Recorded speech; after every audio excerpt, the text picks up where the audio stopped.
Thank you, David, and thank you, ladies and gentlemen, for joining us this morning. If we may move on to the next slide, please. The all-important disclaimer, please read that at your leisure, and onto our corporate snapshot. Thank you very much. We have a very simple story to share with you this morning. It's about projects, purity and ports, and I'll go through that in due course. In terms of an overview of the company, though, from a corporate point of view, about 50% of the company is owned by directors and insiders. We set this company up about 4 years ago, just as COVID was getting started, so to speak, so recent history. We listed about nearly 2 years ago, almost exactly, and we're trading around 4.5 cents, give or take. In terms of our market capitalisation, and I'll probably touch on this again, we're very, very lowly capitalised at just over $3 million, my apologies. And currently shares on issue about 84 million shares. So we've got a very tight corporate structure, very clean and very simple. If we can move on to the next slide, please. Again, a tight, very experienced board of directors. Myself as Managing Director, Campbell Smythe, some of you may know, some of our investors certainly, has been in the markets for quite some time, and Gavin Ball, a very accomplished businessman, as our board of directors and all shareholders with skin in the game. Thank you. Next slide, please. So let's get on to the company itself and the project. So we've basically got 4 projects and we've been focused on 4 ports, and the reasons will become clear as I move through this. So what we've really been doing is evaluating high purity potential project areas that have access to ports that in turn have port capacity either immediately available or available without too much effort moving forwards. All of our projects are 100% owned. They're all located in West Australia. We have one to the north, Cabbage, which I'll talk about. And then we have several to the south, Sparkler, which is our main project where we came out 2 years ago with an initial 70 million tonne inferred resource of silica sand. We've been doing progressive work on Sparkler as we move through de-risking that project. And more recently, we've been doing some work over towards Esperance at Pinkbark and June Buggy. So the focus of the company is dual focus, if you like. One is on the silica itself, and then also what are the logistics in terms of exporting and finding customers and delivering high purity product to our customers moving forwards. So if we can move on to the next one, please.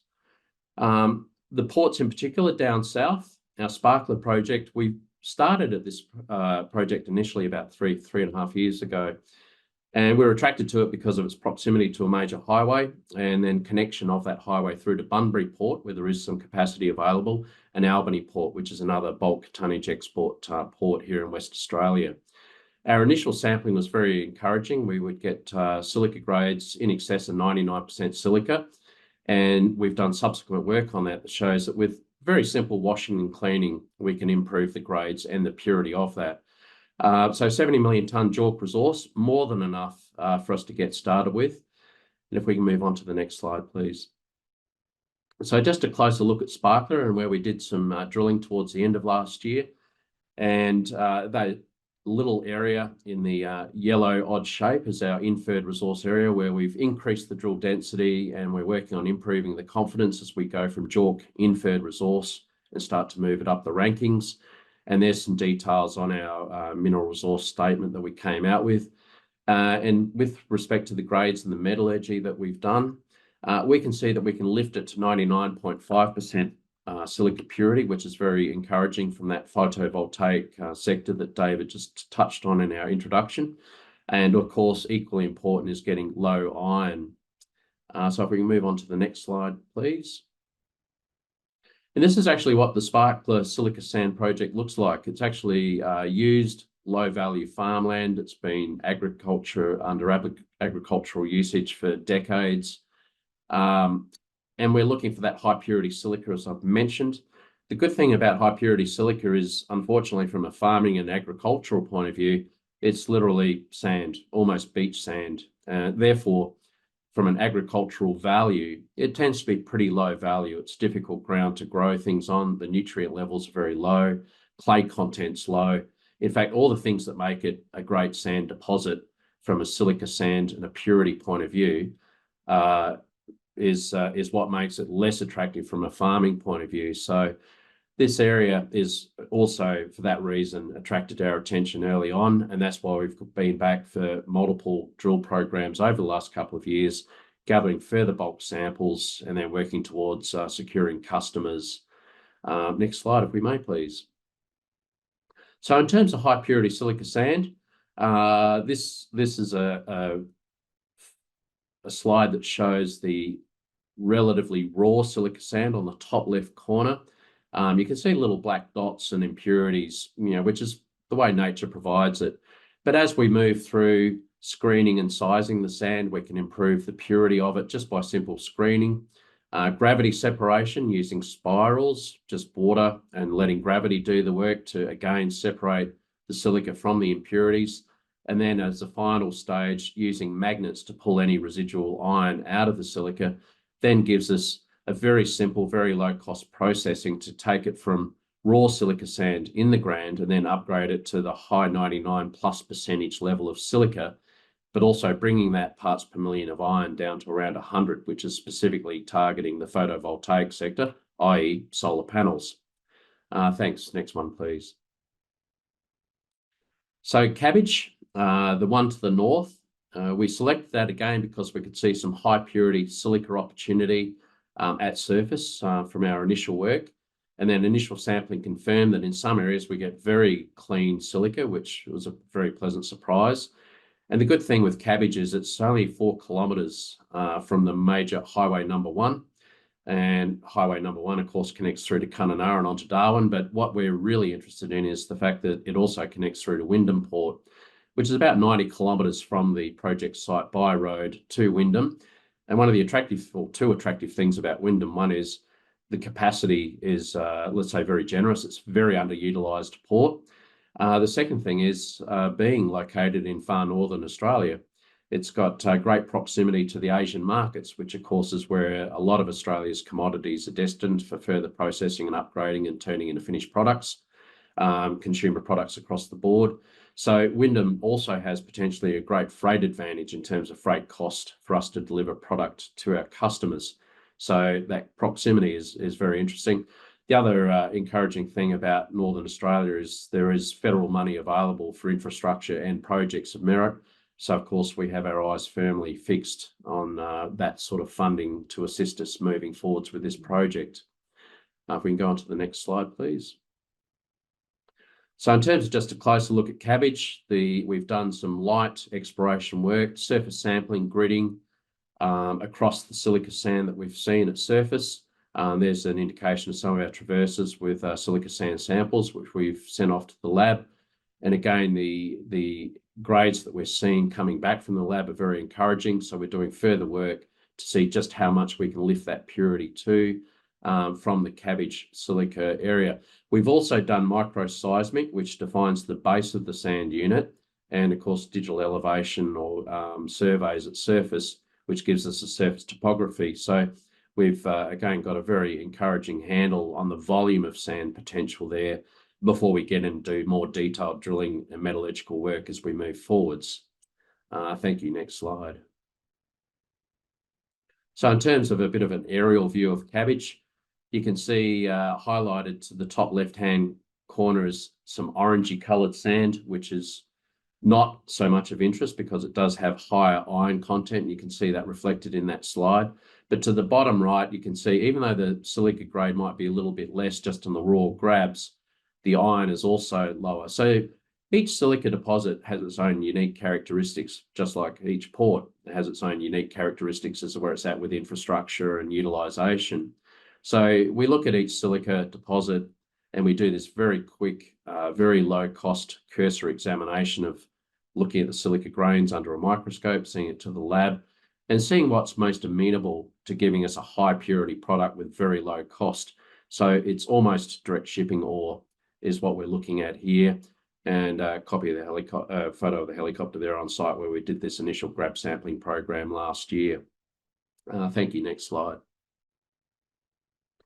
So as I said, it's a very simple story. It's really about proximity of our high purity silica deposits to the ports, and in turn being able to then ship that tonnage from the ports to the customers. We've de-risked the project we continue to focus on 2 or 3 projects at any point in time to see which one we can get across the line first in terms of production, signing up customers, financing going into commercial production. And we have a great opportunity, I think, to develop a whole new export industry, not completely new, I might add, but from a share market point of view, a new industry in terms of exporting a new high purity silica strategic commodity to the Asian markets and create a new industry opportunity for West Australia and Australia alike.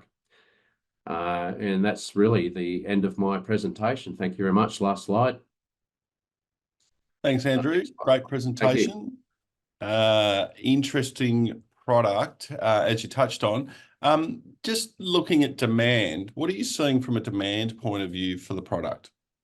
The market's at a very interesting stage. The world's largest exporter of high purity silica globally is actually Australia. It's actually far north Queensland, Cape Flattery, which some of the viewers might be familiar with. And Cape Flattery's been operating, I think, for just over 50 odd years now. But we understand that that project, which is 100% owned by the Japanese for the last at least 40 years, is running down for about 3.5 million tonnes per annum of export high purity silica, again, mostly into the Asian markets. That project is running down in terms of its ability to continue to produce. So with that immediate 3.5 million tonne sort of shortfall looming as we move forwards in coming years, that's creating new opportunities for junior resource companies such as Allup Silica.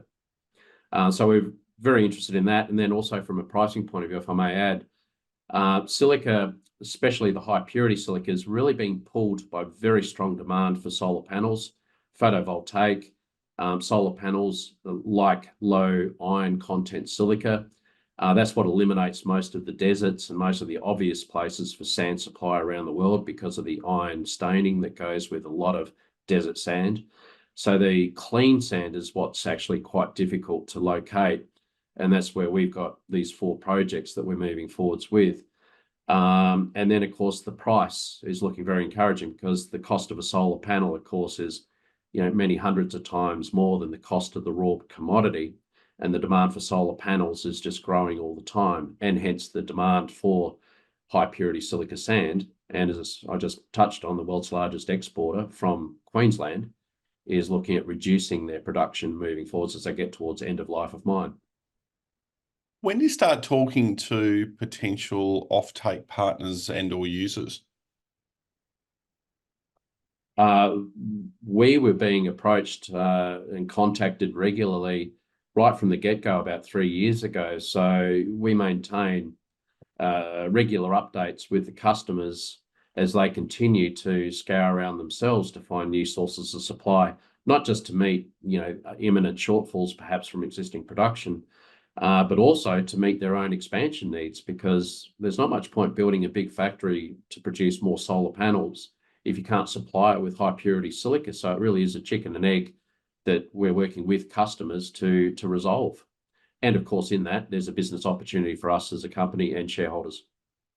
Now, you clearly went to the market with a proposition of focusing on infrastructure and being close to potential port solutions. Is the other sort of sell, if you like, the environmental advantages over peers? Absolutely. One of the other things that's driving global supply of silica, just generally speaking, is ESG, of course, environmentally and socially responsible silica. And as soon as you apply that layer of governance requirement to existing supplies of silica sand, it gets even tougher, because most of the silica traditionally around the world has been mined near the coast, near cities, near major urban developments. And what's happened, of course, is urban encroachment. Our cities are growing, Perth, Sydney, Brisbane. You look at the urban sprawl over the last 20 years in Australian cities, let alone going to China, to some of their major coastal cities that have literally popped up in the last 30 years. So a lot of urban sprawl has actually literally overgrown the type of silica sand operations near cities.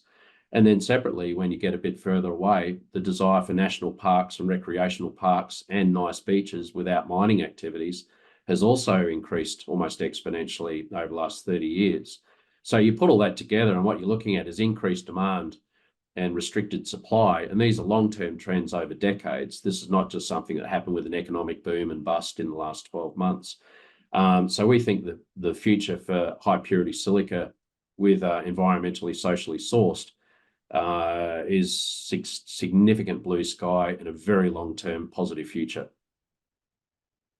On that note, Andrew, thank you for your presentation. We look forward to following with interest. David, thank you very much. Ladies and gentlemen.